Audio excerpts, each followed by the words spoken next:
special experience. It's pretty intoxicating. I'm so happy that this is such a good car. If you know Porsche, you know the Porsche 911. The 911 is without a doubt an icon for the brand and has been for over 40 years. But where did it all begin?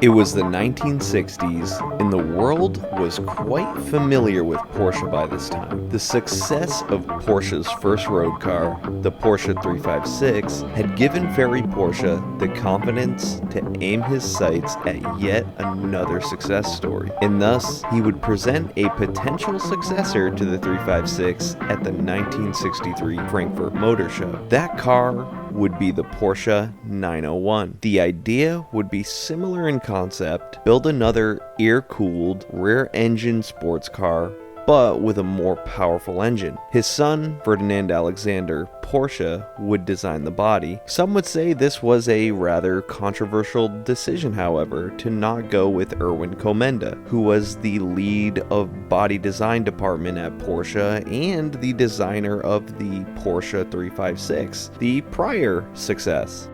This would of course lead to some bad blood and internal strife within Porsche, and even controversies stating that Erwin might have altered designs by Ferdinand and so on. However, the show would go on, and the early clear sign of approval for the design at the Frankfurt Auto Show would mean the 901 would start production as soon as Porsche could possibly handle it. After all, there were still 356 orders to fill. In 1963, Porsche looked into developing a brand new 4-cylinder engine to power a more affordable version of this 901, which was known at the time as the 902 and would eventually become the 912.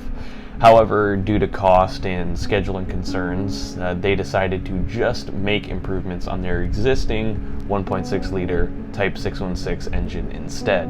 The Porsche 902 was intended to bridge a price gap between the 356 and what would be, obviously the more costly option in the true successor, the Porsche 901. Production on these 912s wouldn't begin until 1965, when production eventually came to a halt for the 356.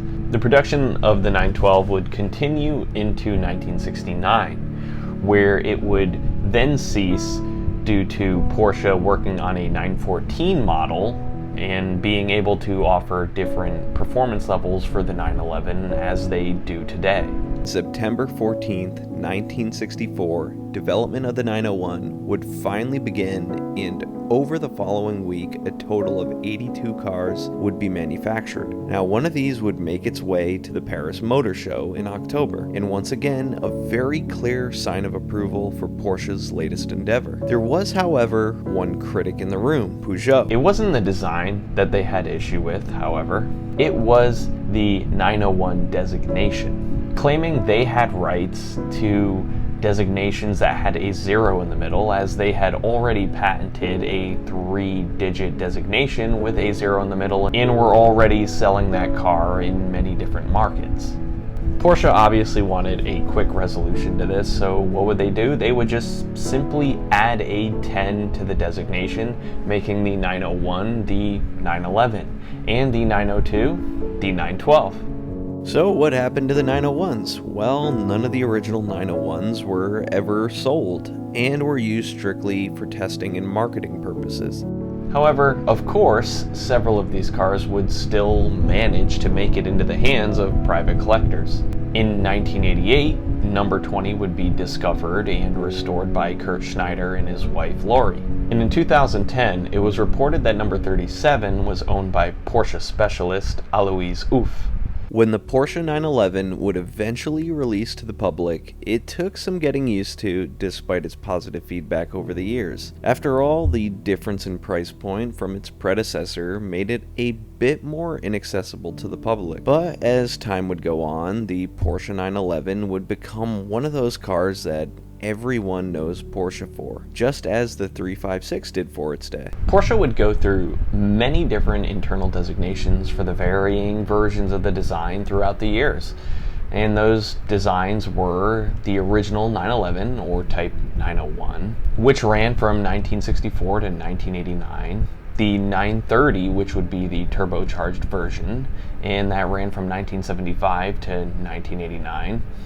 The 964 from 1989 to 1994. The 993, which would be the final air-cooled 911, and that ran from 1995 to 1998. Following the air-cooled 911s would be an all-new body design and water-cooled engines, starting with the 996 from 1999 to 2004. Then the 997 from 2005 to 2012. The body would change once again with the 991, which ran from 2012 to 2019. And that brings us to the current generation, the 992.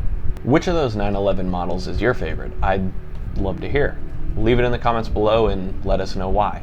Today, over 40 years later, the Porsche 911 is offered in a variety of models. The Porsche 911 Carrera being the cheapest of the range, followed by the 911 Carrera GTS, then the 911 GT3, and lastly the most expensive based on MSRP are the 911 Turbo models. I know the used market might disagree there, but this is going by the official MSRP according to Porsche. Overall though, the 911 is truly a fan favorite, and more than worthy to wear the Porsche name. Not bad for a second try, right? If you enjoyed the video and you watched this far, it would mean a lot if you liked the video, shared it, and subscribed to the channel. I'll see you next time.